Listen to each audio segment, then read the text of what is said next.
Hello, and good day, everyone! Welcome to Drakan the Age of Gates glitch tutorial episode 67, where we will first and foremost talk about the prison bypass glitch submitted over on GameFAQs by Javelina, I'm not sure which, but it was from a long while ago. What we want to do here is use the barrels here to get onto an invisible ledge, in which once we get on here, we don't want to immediately backflip onto it. We need to turn Rynn slightly to the left, because there's an invisible ceiling that's going to knock her down. So let's turn her a little bit to the left. And we're going to backflip. Come on. Backflip. Backflip. Backflip right up to here. Backflip to here. And then backflip up to there to be able to access the switch. Now, of course, if the barrels aren't there, if you destroyed them, you can still use the torch to be able to do this. Which all you need to do is backflip onto the torch. And then we're gonna back her up a little bit. We want her to be about right here, and see where the one claw that's right behind her, bone claw, we want her about right here. Backflip up to this invisible ledge, where then we'll turn her this way to backflip, to clear this invisible ceiling, to backflip up to here, and then backflip again.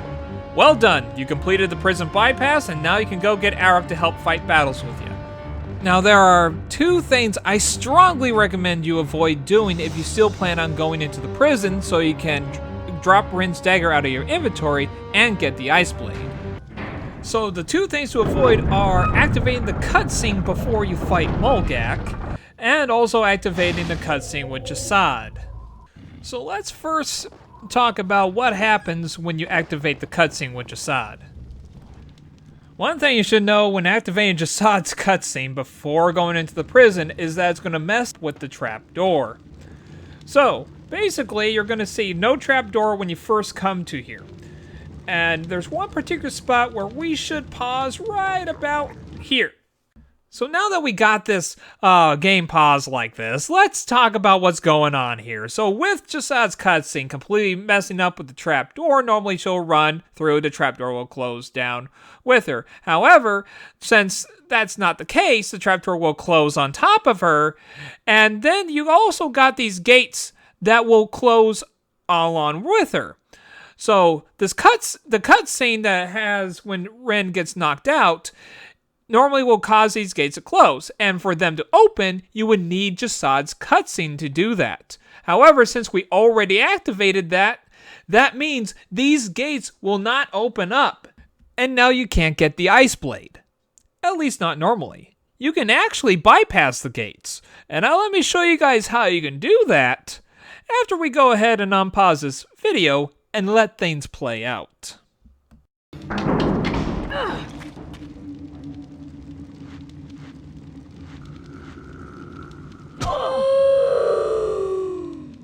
This is why we wear a helmet, Rynn! So, now that we activated the cutscene and we completed the prison, now we are completely blocked off from actually accessing the blade normally. However, there is a way to phase through. First off, we're gonna use something we learned in episode 61, part 1, when we phase through into the blacksmith's place here back in the northern tundra. So what we want to do is perform a series of rolls, sideways rolls, jumps, and select button combinations. Though the most important movements are the sideways rolls and the jumps, as they'll help you get actually up through here. I like to tilt the control stick at an angle, even though there's no such thing as a sideways roll with a forward takeoff in this game. I just feel more comfortable that I'm actually doing more of a job to bypass through. So what we want is keep performing this and trying to keep Rynn up here as best we can. And rinse and repeat. Sometimes we'll press select to reset ourselves when we're not actually making progress, but we do run the risk of falling off. But what we want to do is actually fall in, like this. There we go. Now this is a great place to save because there is just a couple ways that this could go wrong, but it's really an easy thing to pull off. So what we're trying to do is do the same thing that we did when bypassing the Iron Gate back in episode 66, part 2. It's important to do some forward jumps before doing some sideways flips with forward takeoff. The objective is to get Rynn into the snow and then roll her across, again like we did in episode 66, where she can now bypass all the walls. Once you cancel out of the roll, you can go ahead and get the Ice Blade as per normal. So let's talk about the reasons why we save before performing this glitch, and as well as 3 ways that we can leave with the Ice Blade. The first reason why we save is that when we do the sideways jumps, we can actually be forced out of here if we're not in the right spot. So to ensure that we're in the right spot, we should actually do some forward jumps before doing sideways flips with forward takeoff. The other reason is that if we are careless with our forward moving sideways flips, then we are going to fall through and end up with the 2 halfmen here. Of course, if that's your goal, you can easily just go ahead and do that and be down here and explore this small little area. Now, this halfman right here will only appear after you have activated the trapdoor cutscene. Otherwise, this halfman here is the only one that you would encounter down here.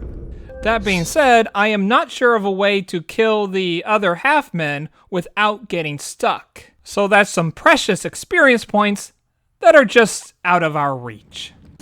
One way that we can leave with the Ice Blade is simply just spamming the roll all the way through. In fact, as long as you keep rolling and don't stop, you can actually continue facing through whatever objects you could come across. Walls, invisible barriers, barrels, you name it. We don't even need to go through the portal. We can just continue rolling and keep on going, gone, done. There we go. Makes me wonder what other places I can abuse this rolling glitch at. Of course, we left the skeletons behind, but if you wanted to hurry up and get to Arokh, this is probably the best option. One thing to be mindful of is that you cannot phase through the chest. In fact, attempting to will actually cancel out the phasing ability, so be sure to avoid chests when you're performing this glitch. The best option overall, I would say, would be using the portal since, you can go ahead, kill the skeletons, use a portal, and open the gates to Maulgak's arena, thus giving you unlimited access to the prison. The downside being that you have a long trek to get back to Arokh. The third way of getting the Ice Blade involves using the outer limits to pop Rynn up to the next level just located above the outer limit. This is a reference to episode 55, when we did the same thing over at Dagmog's lair. After retrieving the Ice Blade, what we want to do is run Rynn to about over here to pop her up onto some mountaintops just outside Maulgak's arena. Of course, just like the first option we discussed, the downside is that you still don't get to fight the skeletons.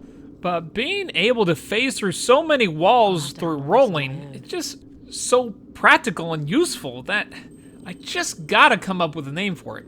Well, I guess the name I'm gonna run with for the time being is gonna be Phantom Rolling. The Phantom Rolling Glitch. Be careful as to where you're rolling around with this glitch, as you might get stuck, especially in a situation where you would normally pop up, but if you roll backwards, so be sure to cancel your rolling and run into the outer limit in order to pop up onto the mountaintop.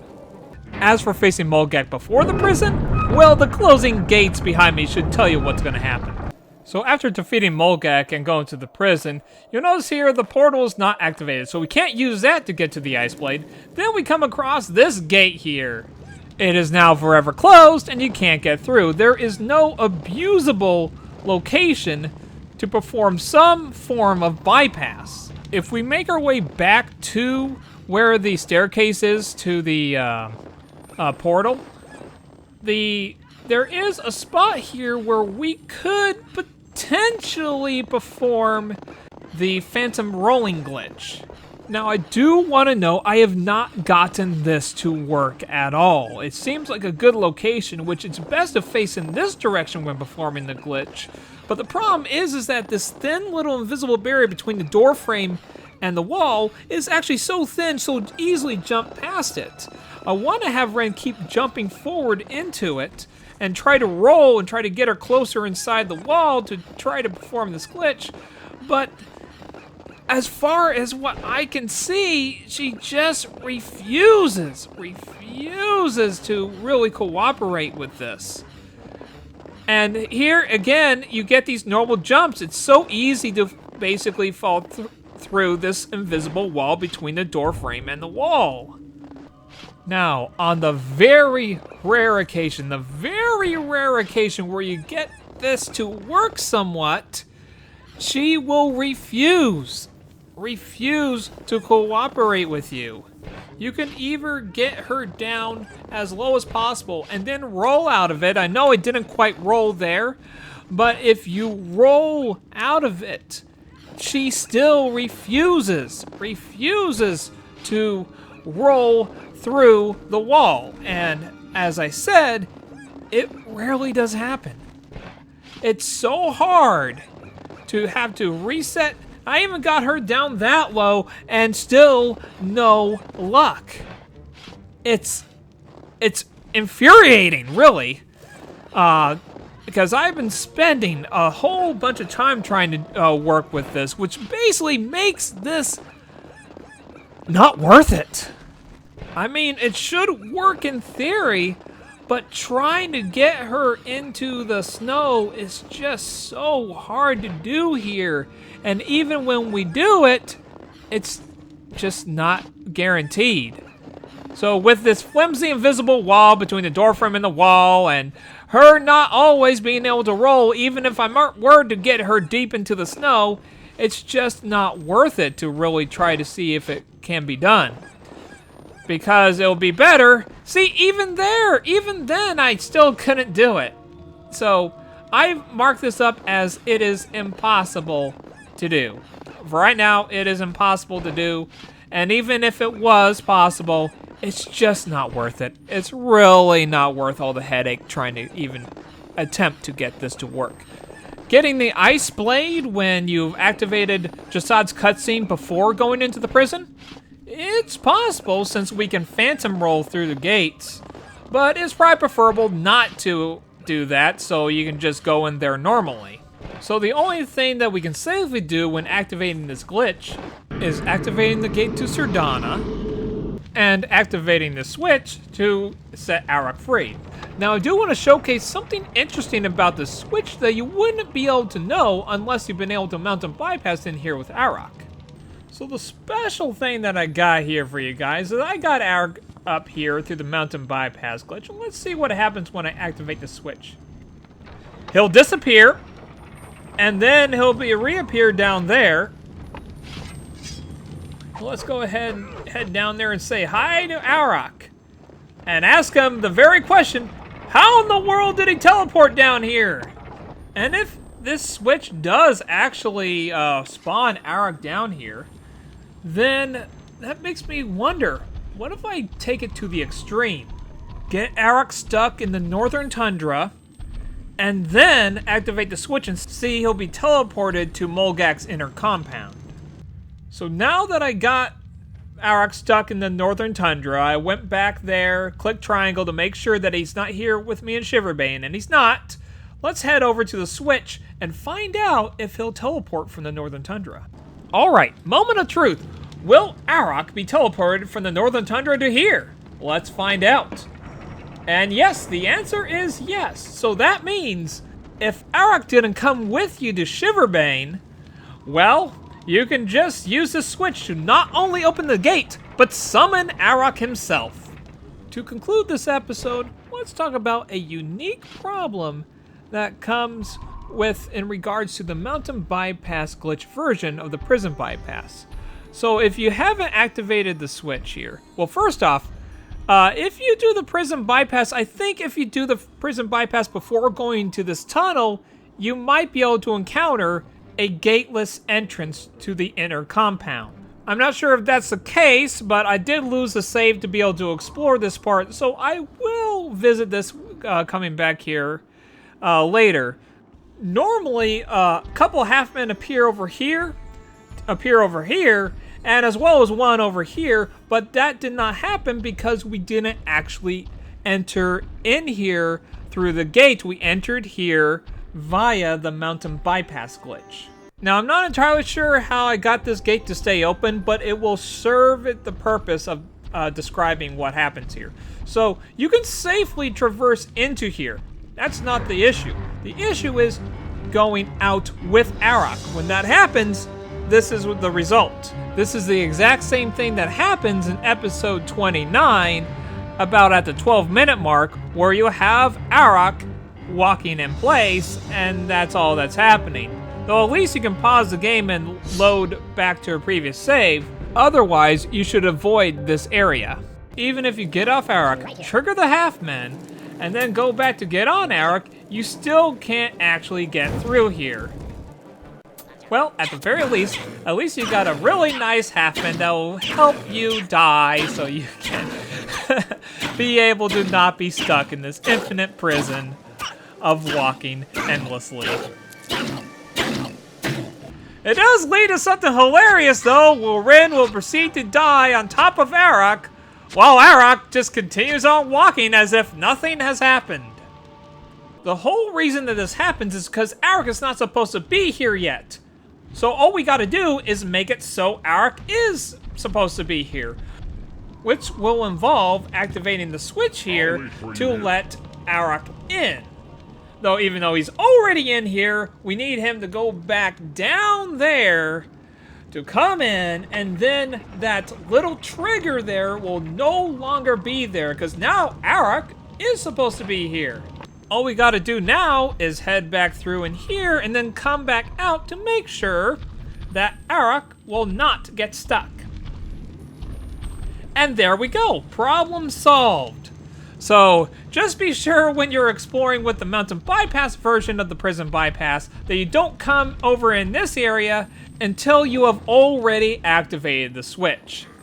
So that's it for this episode, everyone. So be sure to like, comment, subscribe, and as always, have a great life, everyone.